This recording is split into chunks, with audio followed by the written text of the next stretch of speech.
Une autre garantie d'exemplarité passe par l'encadrement des emplois de collaborateurs familiaux. Il s'agit de limiter le recrutement comme collaborateurs par les acteurs politiques des membres de leur famille proche pour écarter toute accusation de favoritisme ou de népotisme.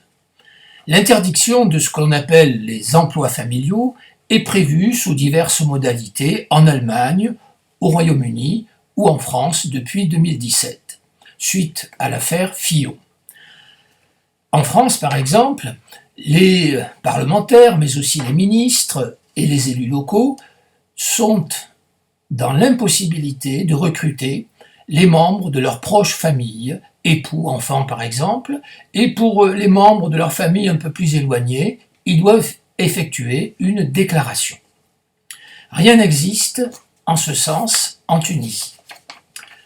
Probité et exemplarité passent aussi par le contrôle de l'utilisation des indemnités parlementaires. Il convient de s'assurer notamment que le remboursement des frais des parlementaires soit bien lié à l'exercice du mandat et non pas à des dépenses d'ordre purement privé. C'est pourquoi d'ailleurs de nombreux pays ont encadré ce remboursement.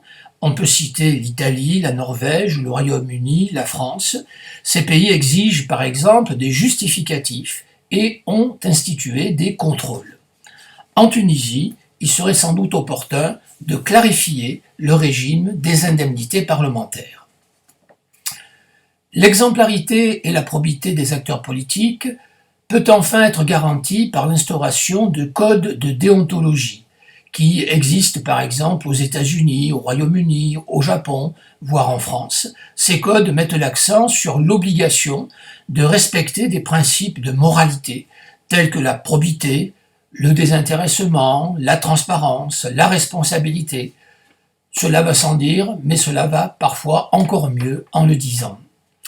Des organes ont même été créés pour veiller au respect de ces règles déontologiques, qu'ils soient internes aux assemblées, comme c'est le cas au Royaume-Uni, en Suède, en Pologne, aux États-Unis, ou qu'il s'agisse d'organes indépendants, comme c'est le cas en France avec le déontologue de l'Assemblée nationale.